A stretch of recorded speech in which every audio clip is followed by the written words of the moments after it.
Irmãos, Ezequiel capítulo 37, nossa palavra hoje é sobre um novo tempo que o povo de Deus precisava naquele contexto, e que a gente está sempre precisando nos nossos dias também. Nós estamos vendo desde ontem, bem cedo, o mundo já mergulhado em uma nova guerra. Bombardeios, mortes, o mundo não para, e a gente anseia por um tempo novo,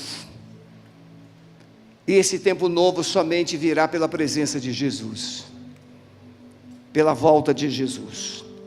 Então Ezequiel, ele está no cativeiro, quando ele escreve essa palavra para o povo de Deus.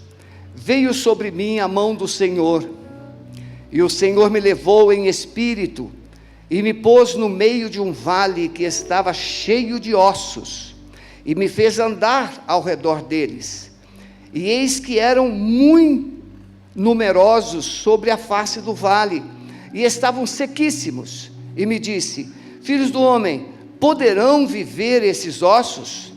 E eu disse: Senhor Jeová, tu o sabes. Então me disse: profetiza sobre estes ossos, e dize-lhes: ossos secos, ouvi a palavra do Senhor. Assim diz o Senhor Jeová a estes ossos: eis que farei entrar em vós o espírito e vivereis, e porei nervos sobre vós, e farei crescer carne sobre vós, e sobre vós estenderei pele, e porei em vós o espírito e vivereis, e sabereis que eu sou o Senhor. Então profetizei como se me deu ordem, e houve um ruído enquanto eu profetizava, e eis que se fez um reboliço, e os ossos se juntaram, cada osso ao seu osso, e olhei, e eis que vieram nervos sobre eles, e cresceu carne, estendeu-se a pele sobre eles por cima, mas não havia neles espírito.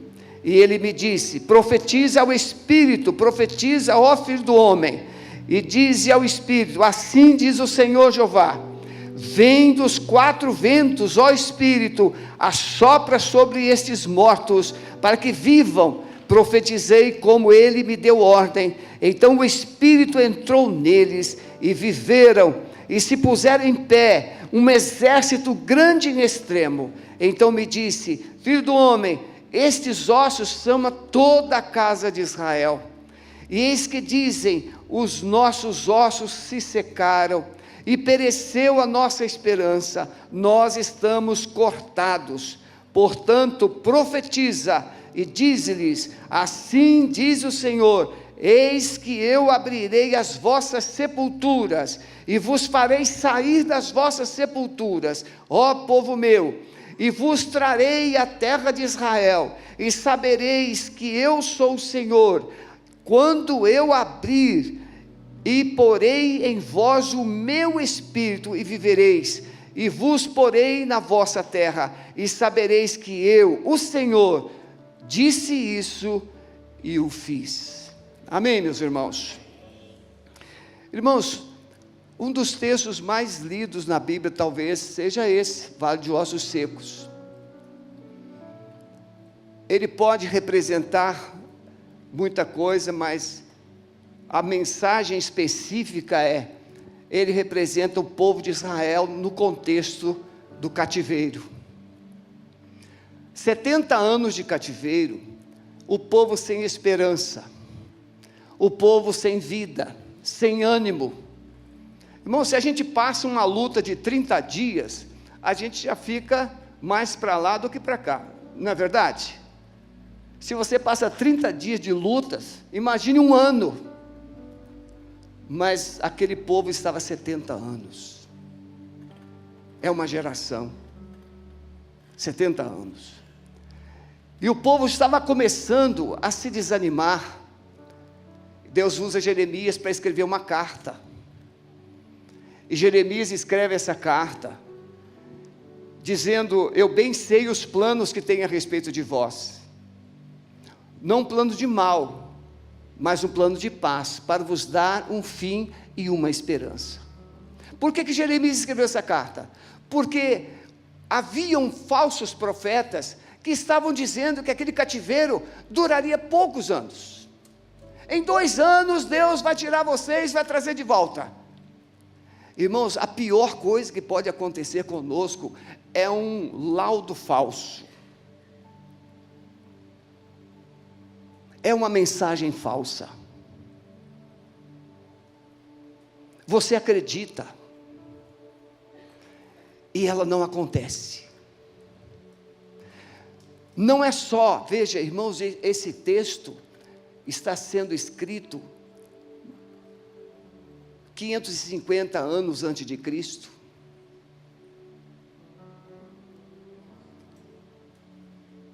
Os falsos profetas sempre existiram. Mensagens falsas. A igreja se tornou um ambiente de porta-vozes de mensagens falsas.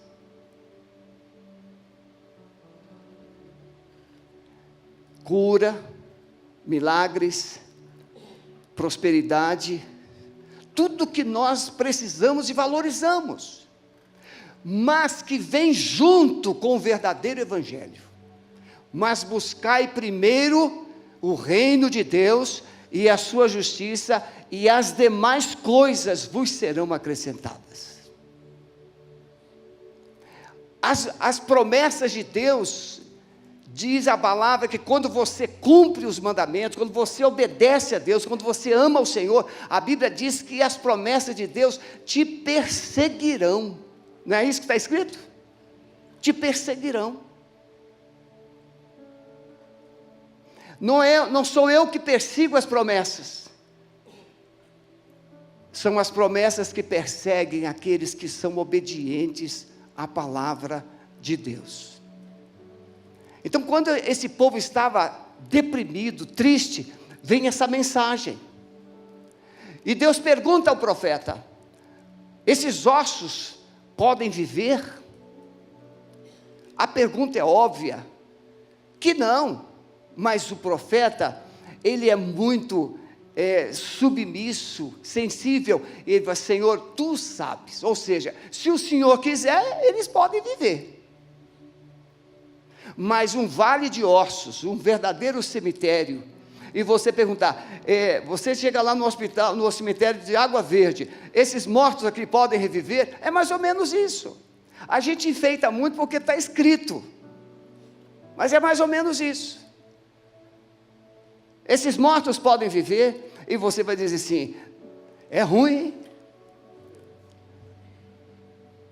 na linguagem do carioca, não é, Marivaldo? Mas o profeta não diz, ele diz assim: tu sabes. E então Deus dá para ele 2 palavras: profetiza aos ossos e profetiza ao espírito. É por isso que a gente crê num novo tempo. O novo tempo é a profecia onde nós cremos na mensagem atual de Deus, onde você pode receber algo que Deus tem para você hoje. Muito obrigado, Hassan.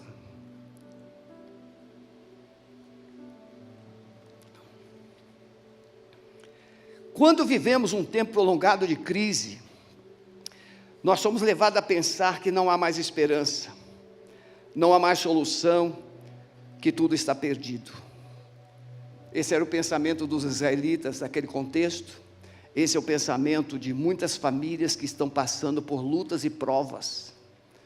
Uma família que está presa numa crise conjugal, uma família que está presa numa crise de filhos dependentes, ou com hábitos questionáveis.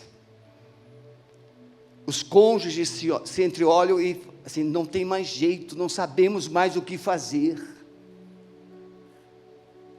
E nós somos mergulhados numa desesperança. A crise é um tempo que machuca todos. A crise, ela é pior do que um deserto. porque ela está dentro de nós. Esse é o sentimento de muitas famílias que estão mergulhadas em suas crises, seja financeira, seja conjugal, familiar, seja espiritual. Quem aqui passou recentemente por uma crise que você te revelou assim, dificuldade até de fazer uma oração? Levante a mão. Alguns honestos levantaram as mãos. Tem dia que a gente não tem força, eu falei pela manhã, tem dia que a gente não tem força nem para orar. Eu e Sueli fomos almoçar aqui na panificadora, a Ana Terra, e aí, do nosso lado, tinha uma outra pessoa almoçando também, e como a gente sempre faz, a gente deu as mãos e nós oramos. E continuamos o nosso almoço, e de repente nós chegamos, surgiu uma situação, nós puxamos assunto com a pessoa que estava do lado, e começamos a conversar. Ele também era membro de igreja, e ele disse: eu sabia que vocês eram crentes, que vocês oraram na hora da comida, mas não tem tempo que a gente para de orar na hora da comida? Não tem tempo que na hora do café você toma o café sem esperar o outro para orar? É a crise que vem de forma em câmera lenta. Você não tem mais aquela necessidade, ou não percebe mais aquela necessidade de esperar para orar. Nesses dias de crise, esquecemos facilmente o que Deus prometeu. Eu falei pela manhã, Deus mente, irmãos? Deus tem amnésia? Deus ele é infiel? Não. Se Deus não mente, nem tem amnésia, nem é infiel, então Deus é poderoso, fiel para cumprir as suas promessas. Mas na hora da nossa crise a gente esquece.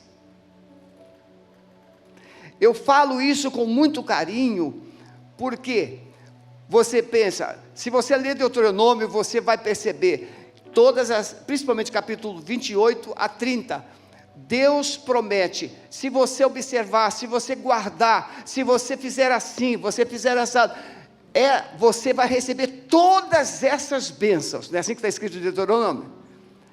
Mas, quando você chega no Novo Testamento, Jesus fala assim, aquele que me ama, guarda os meus mandamentos, e meu Pai o amará, e nós viremos a Ele, e faremos nele morada.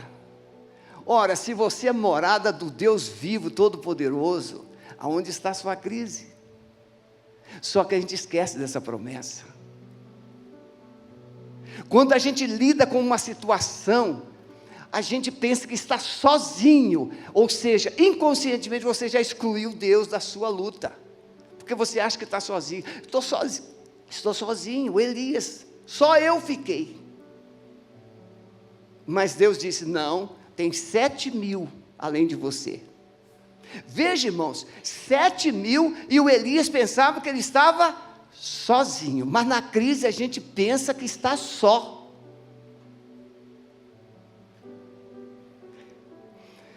Quero ajudar a caminharmos junto com 3 verdades. Primeiro, considerar as causas de nossas crises e perdas. Nada acontece por acontecer. Nada acontece por acontecer. Tudo tem uma causa. É bem verdade que algumas situações são propósitos de Deus, mas tem uma causa. Quando o coração abriga o pecado, a desobediência e a rebeldia, podemos esperar tempos difíceis, perdas e sofrimento. O contexto aqui, meus irmãos, vocês precisam ter paciência e ler o capítulo 36 de Ezequiel. O capítulo 36 de Ezequiel vai mostrar o que é que o povo havia vivido, feito ou deixado de fazer antes do capítulo 37. O povo havia abandonado Deus, o povo havia se envolvido com a idolatria, o povo havia praticado sacrifícios de crianças. Hoje, irmãos, a gente usa o termo aborto, mas naquele tempo era pegar um bebê, uma criança, e colocar nas mãos de Moloque. Era sacrifício de criança mesmo. Um pai, uma mãe, pegar um filho pequenino e colocar nas mãos de uma estátua incandescente, como um gesto de culto, de adoração. E Deus está vendo tudo isso. Chega um ponto que Ele dá um basta, e agora o povo está no cativeiro, e Deus vai lembrar o povo, por que eles estavam lá.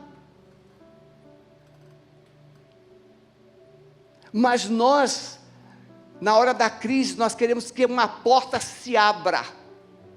Na hora da crise, nós queremos que uma resposta venha. Na hora da crise, nós queremos uma solução, fast food.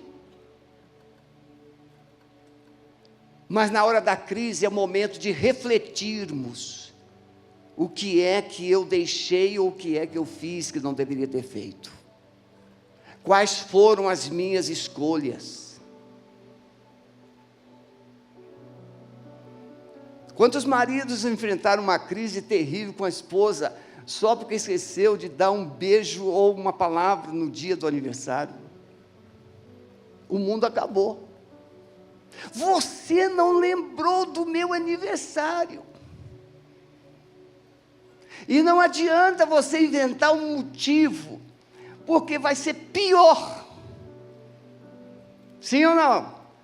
A mulher quer que você dê motivos, ou dê uma desculpa, ou explique. Não, a mulher quer que você diga simplesmente: me perdoa, pelo amor de Deus, eu esqueci. Só isso. Porque se você tentar explicar a uma mulher algo que a feriu, vai ficar 10 vezes pior. Então é melhor você baixar a bola, pedir perdão e dizer assim: não vou esquecer mais. Já vou colocar no celular para despertar todos os anos. Não é assim? É assim. Então, quando o povo abrigou algo no coração, que entristecia o coração de Deus, abre-se uma porta para uma crise. Eu poderia aqui citar muitos motivos, mas não é o nosso caso hoje. Entender que o processo de cura e restauração sempre vai exigir 2 atitudes: eu errei, me perdoa. Confissão e arrependimento. Não é assim? Não adianta o que você tenha feito, o que importa é que atitude você está disposto a dar. Eu errei, me perdoa. Quando Pedro prega em Atos 2, Pedro não fez apelo, e o povo compareceu diante de Pedro e disse: varões e irmãos, o que é que nós temos que fazer? Aí Pedro dá: arrependei-vos e crede para perdão dos vossos pecados. Arrependimento e fé. Então, esse tempo que nós precisamos de cura, de restauração no nosso coração. Feche os seus olhos um minutinho, por favor. Faça um exercício. Pense agora numa escolha que você fez e que causou sofrimento para você e sua família.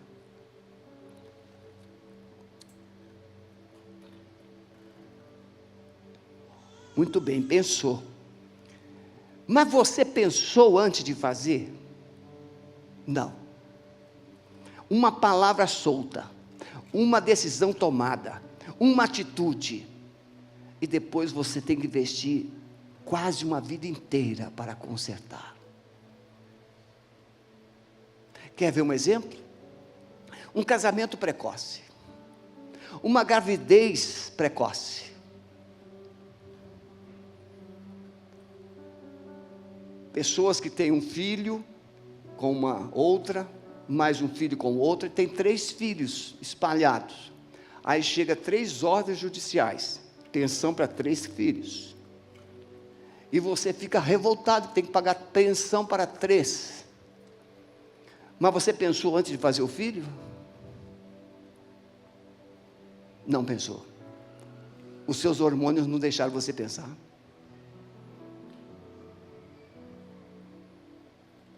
Não é assim que acontece?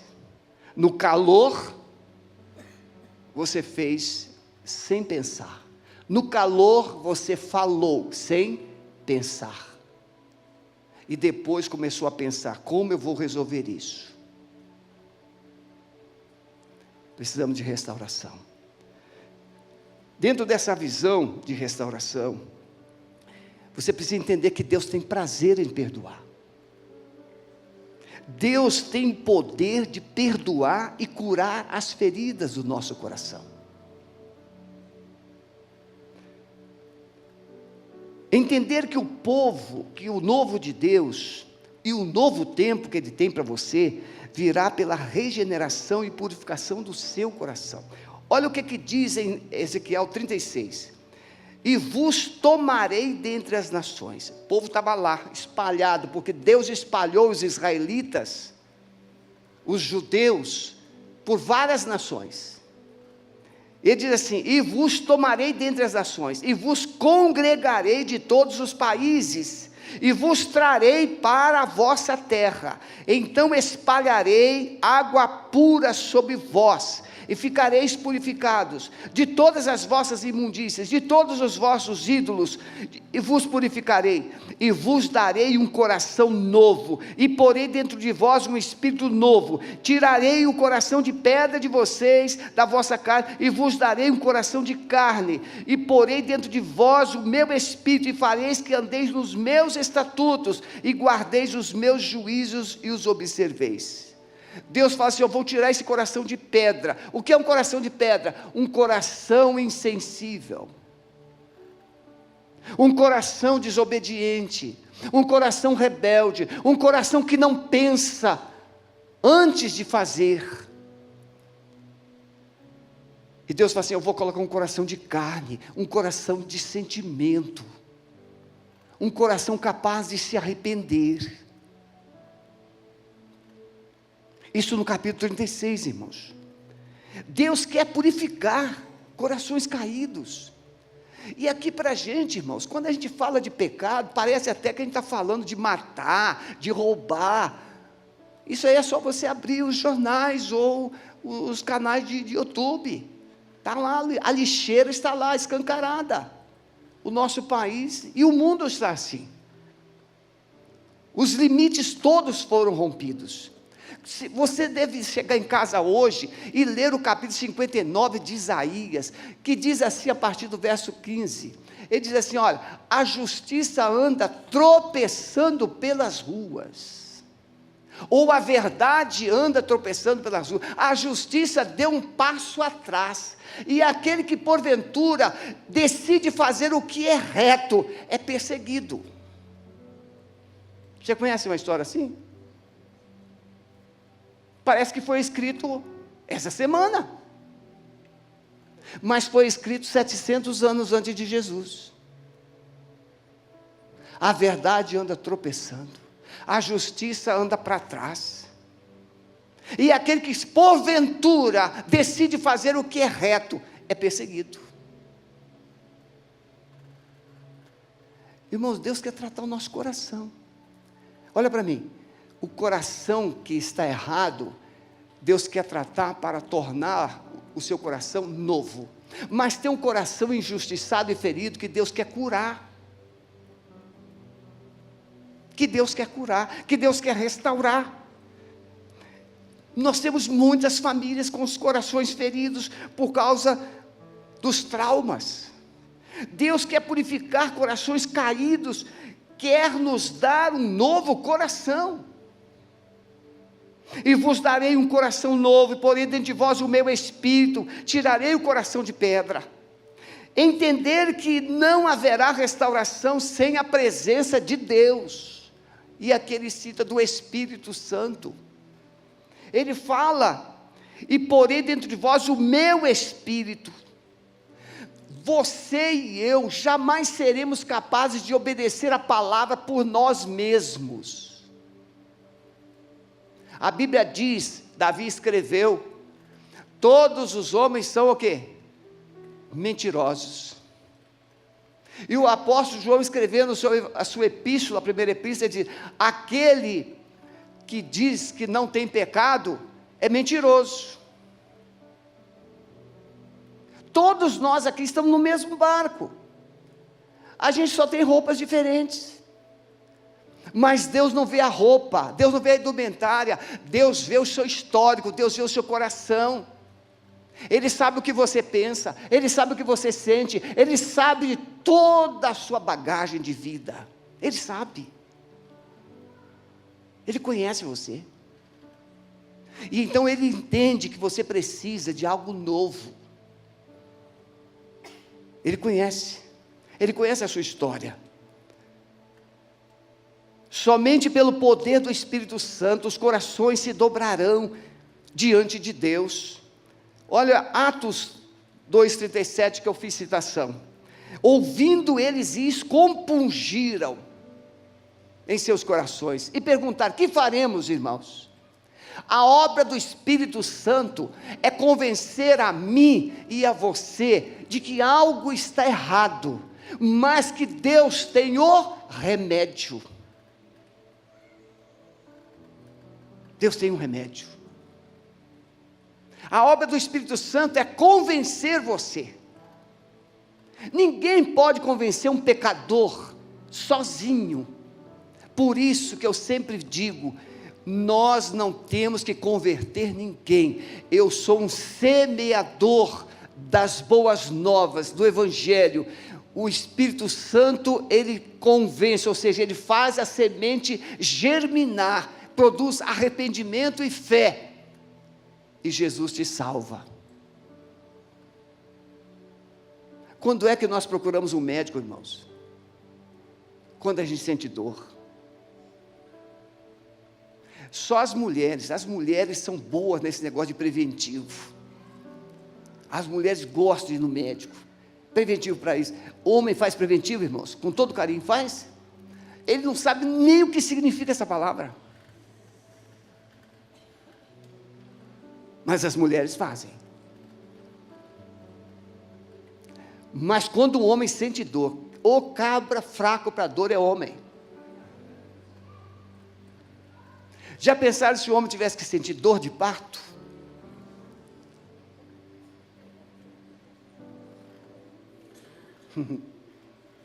Deus é muito misericordioso. Olha para o teu marido assim: você pensa que é forte, pode falar, descarrega. Mas a mulher, e o médico vai falar assim: faz força. Eu vou parar por aqui.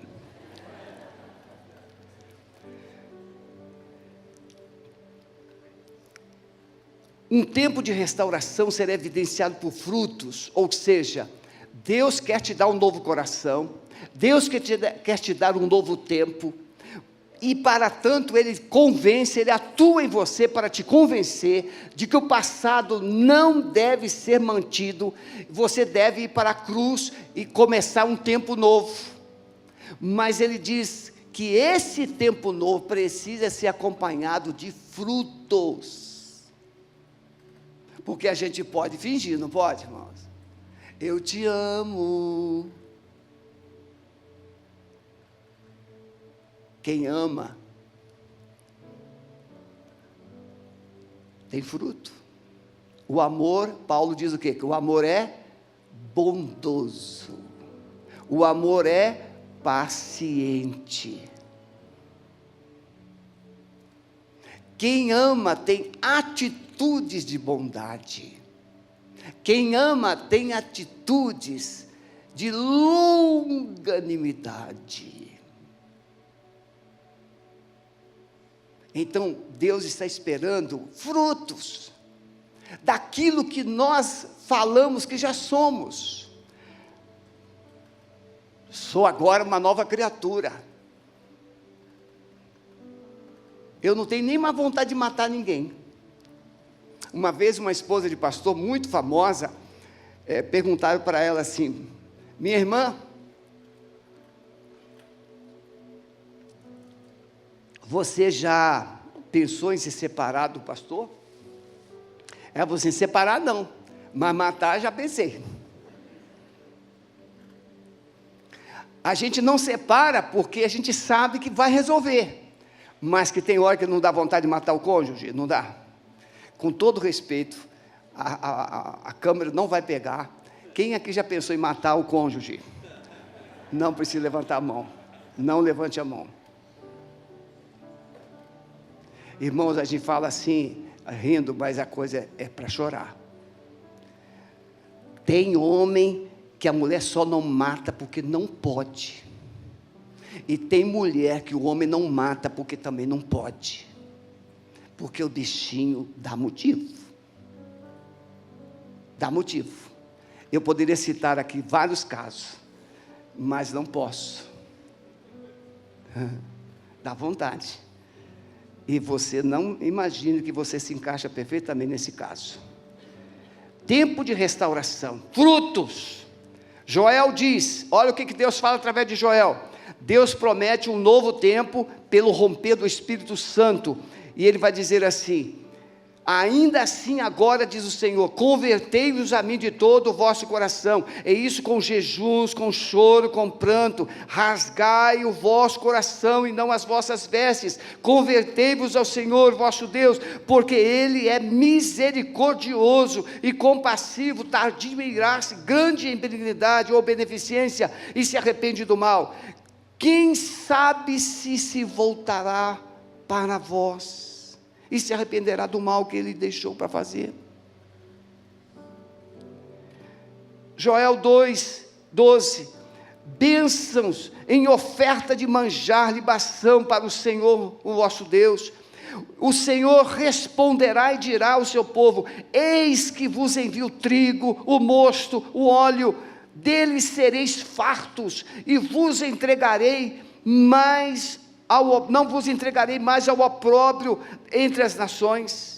Joel 2:23, e vós, filhos de Sião, regozijai-vos e alegrai-vos no Senhor vosso Deus, porque Ele vos dará ensinador de justiça, e fará descer a chuva, a temporã, a serôdia, no primeiro mês, e as eiras se encherão de trigo, os lagares transbordarão de mosto e de óleo, restituir-vos-ei os anos que foram consumidos.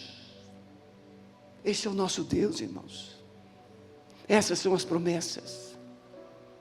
Um Deus que não somente tem poder para curar, para libertar, mas para restaurar e produzir um novo coração, e um novo coração recebe promessas de Deus. Deus tem promessas para você. Deus tem promessas para a sua igreja. Por último, irmãos, entender, ou precisamos desejar esse tempo novo. Tem gente que estaciona no velho, tem gente que estaciona na dor, tem gente que estaciona na crise e não sai. Já viu o carro atolado na lama? Você abandona o carro lá? De um jeito ou de outro, você vai lá até buscar um trator para tirar o seu carro, mas você não deixa o seu carro. Nós não somos aqueles que deixam as pessoas para trás.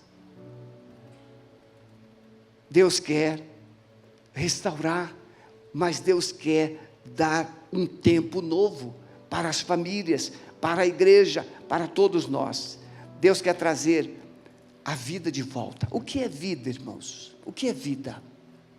Bem, você pode ter renda financeira, e você pode comprar o que você quiser comprar, você pode ter fartura, mas talvez você não tenha diálogo dentro da sua casa.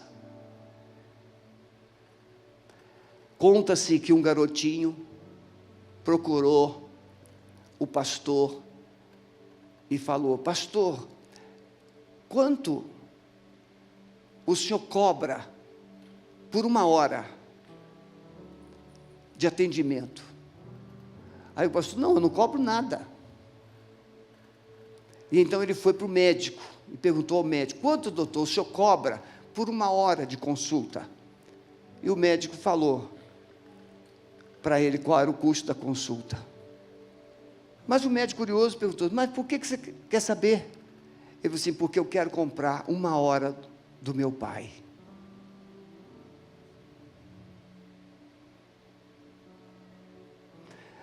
Às vezes a família tem tudo, mas membros da família não têm 1 hora um do outro, não tem um olhar, não tem uma palavra, não tem atenção, não tem um abraço. Conversei com 2 rapazes bonitos, pense em 2 rapazes virtuosos, engenheiros, tudo para ser bem sucedido, e atendendo um, ele disse, pastor, o meu pai nunca me deu um abraço, o meu pai nunca me deu um elogio, meu pai voltava de viagem, dava presente para o meu irmão, mas para mim o meu pai nunca trouxe um presente. Aquela dor na alma. Engenheiro, muito bem empregado, carro poderoso, mas o que ele precisava era só de um abraço.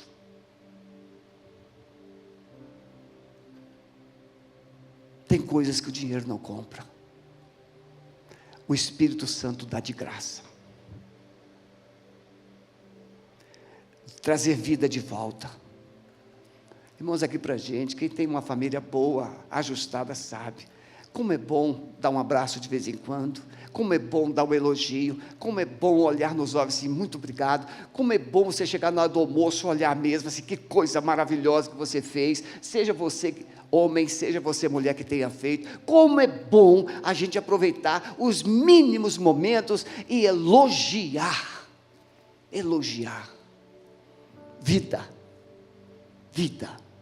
olha, eu gosto de rir.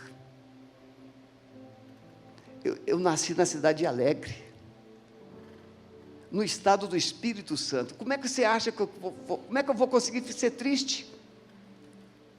Eu sei que às vezes eu tenho vontade de chorar, porque eu sou humano, mas eu sou um homem alegre. A alegria é algo impagável, não é, Ricardo?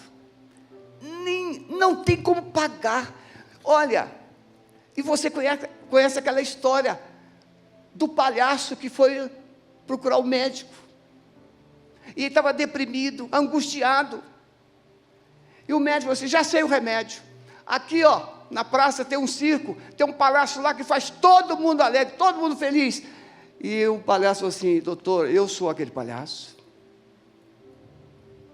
eu sei fazer os outros rirem, mas eu não consigo rir, eu não consigo ficar alegre. Às vezes você pode até encenar, mas você não é. Deus quer trazer nossos sonhos de volta. Eu sonho quase toda noite, eu acho que eu sonho toda noite, nem todos os sonhos eu lembro, mas eu sou um sonhador mor. Não tente dar significado para todos os sonhos, é um perigo, porque tem sonho que é comida no estômago, outro sonho é o Espírito Santo tentando levantar o seu ânimo, ele coloca sonhos dentro de você, mas tem sonho que não é sonho, é pesadelo,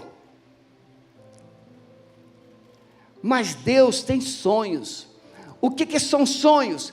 São planos que Deus elaborou carinhosamente para cada um de nós. O pai olha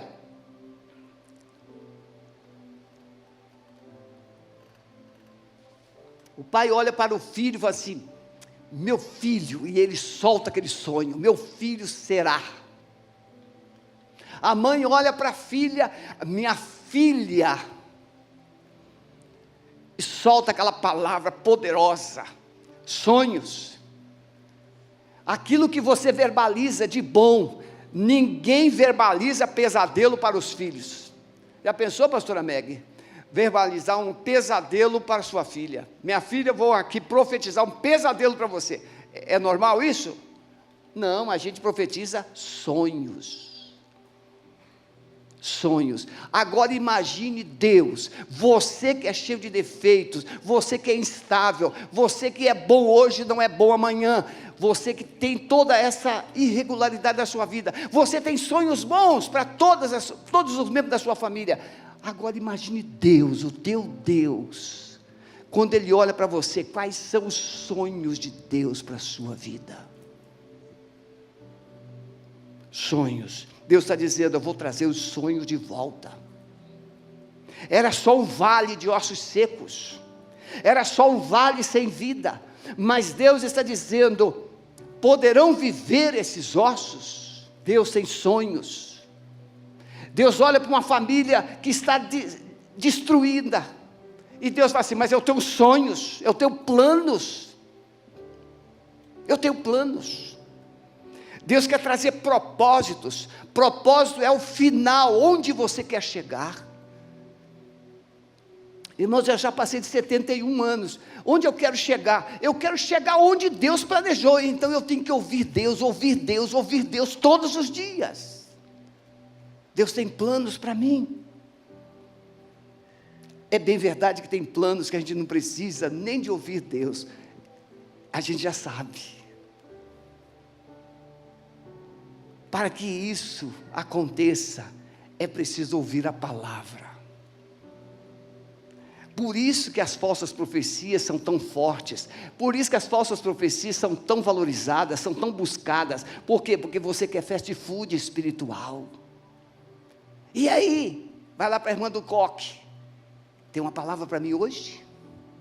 Ou então vai para a caixinha de promessa, tira o versículo, esse não presta, outro está aqui. E até achar um versículo bom.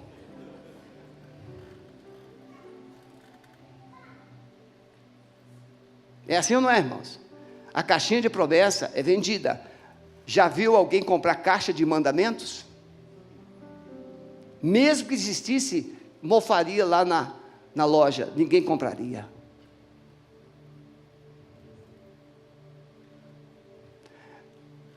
Deus tem promessas. Deus tem planos. Eu quero que você pense aqui, saia daqui nesta noite pensando nos planos de Deus para a sua vida. Olha o que Ele diz: profetiza sobre esses ossos, e diz: ossos secos, ouvi a palavra do Senhor. Irmãos, olha para mim por favor, presta atenção. Se ossos secos, debaixo da autoridade divina, tem ouvidos para ouvir, como é que você não ouve? Como é que a gente não ouve? Ossos, irmãos, é parte do corpo humano que não tem nenhum sinal de vida. A vida já foi embora, já acabou. Não tem carne, não tem nervos, não tem sangue, não tem nada mais, só tem ossos. Mas Deus está dizendo para você profetizar que o osso vai ouvir.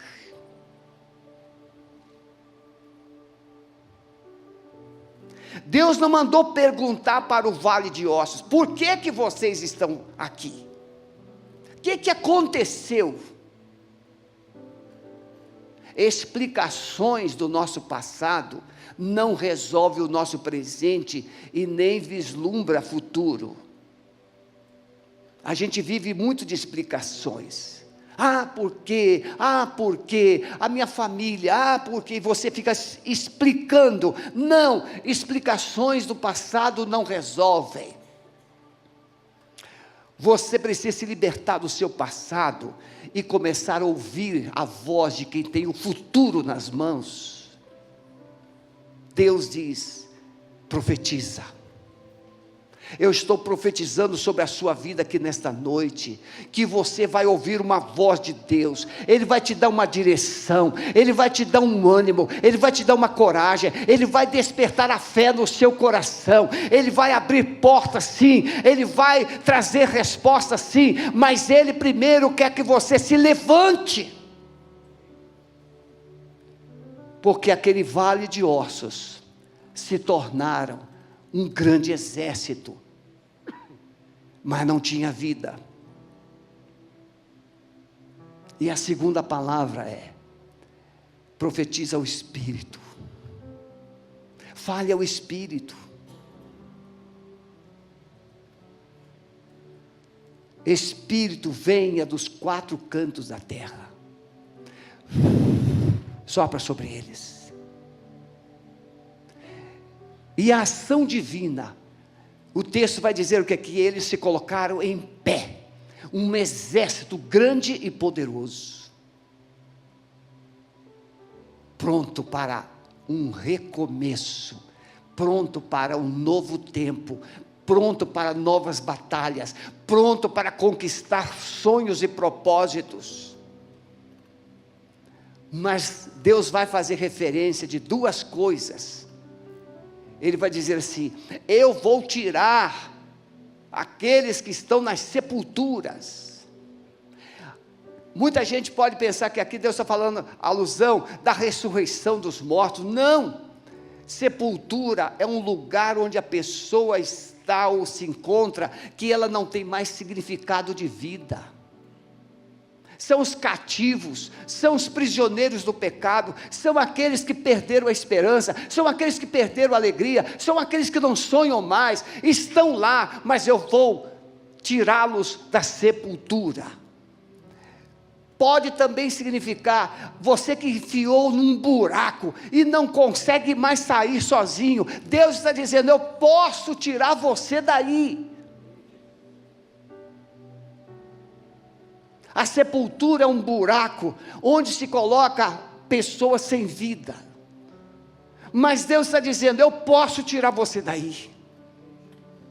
Eu vou trazê-los de volta. E ele diz mais. Ele manda o profeta pegar 2 pedaços de madeira, porque houve uma divisão, reino do norte, reino do sul. Israel se dividiu em 2 reinos.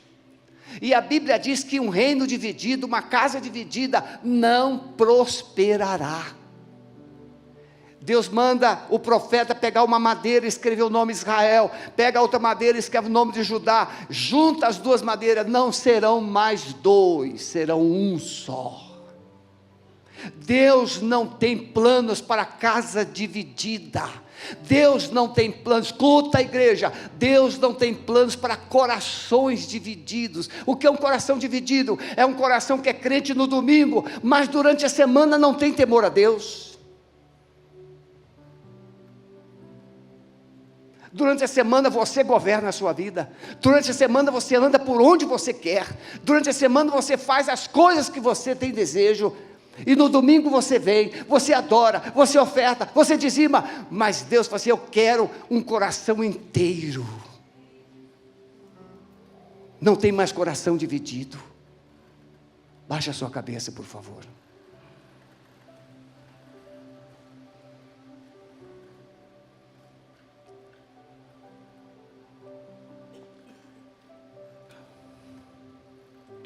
Vidas restauradas pelo poder da palavra, vidas revividas, fortalecidas e capacitadas pelo poder do Espírito Santo. Sonhos e propósitos são restaurados quando Deus tem sua presença no coração. Termino. Um novo tempo que você tanto sonha pode começar hoje. Um novo tempo que você tanto sonha pode começar hoje. A morte, a frieza não encontram mais lugar no seu coração. Sintomas de uma pessoa que está morta: não ouve, não fala, não sente. Tem algo em comum com você? Você não ouve mais ninguém. Você não se comunica mais, você não tem mais sentimentos, tudo morreu, mas Deus está dizendo para você nesta noite: esse novo tempo implica em você ouvir, implica em você sentir, implica em você ser uma nova criatura. Pense um pouquinho. A presença do Espírito Santo, na sua ação poderosa, se tornará visível na sua vida.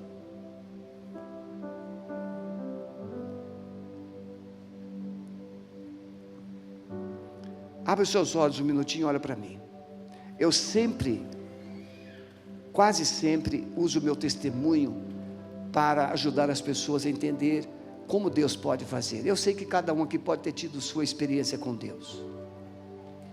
Mas eu tinha 22 anos, quando eu me converti. Na noite que eu me converti, eu morava sozinho. E eu cheguei em casa. Obviamente, não tinha ninguém em casa, só eu. A minha sala toda era decorada com fotografias femininas. Ninguém falou nada para mim. Eu retirei todas as fotografias femininas. A minha geladeira cheia de cerveja, uma bandeja de várias bebidas em cima da geladeira. Ninguém falou para mim. Eu peguei todas as bebidas e joguei fora. Parei de fumar. Eu era viciado em jogos de azar. Nunca mais joguei. Ninguém falou que crente não joga, ninguém falou que crente não bebe, ninguém falou que crente não fuma, ninguém falou que crente não faz isso ou aquilo. Quando o Espírito de Deus entra, o novo de Deus chega, e o velho sai. É simples. Você planta um grão de feijão, não nasce outro grão. Nasce um caulezinho bonitinho, depois sai folhinhas, vai crescendo, daqui a pouco aquele caulezinho começa a soltar flores e sai as vagens de feijão. Feijão produz feijão, mas o pé de feijão não é igual um caroço de feijão, ele tem um formato de vida, é uma nova vida. Deus colocou uma semente em nós. A semente de Deus é a sua imagem e semelhança.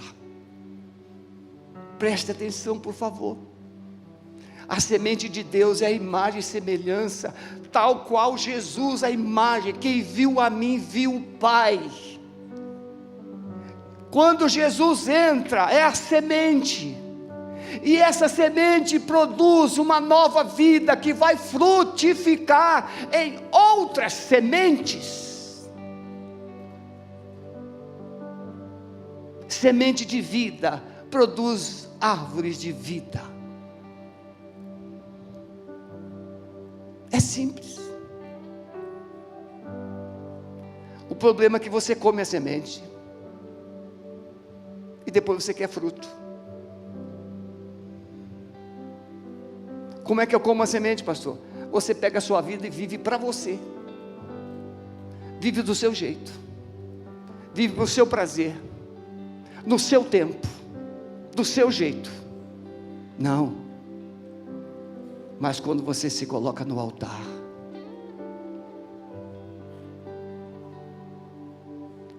a glória vem, a presença vem, e a vida se revela.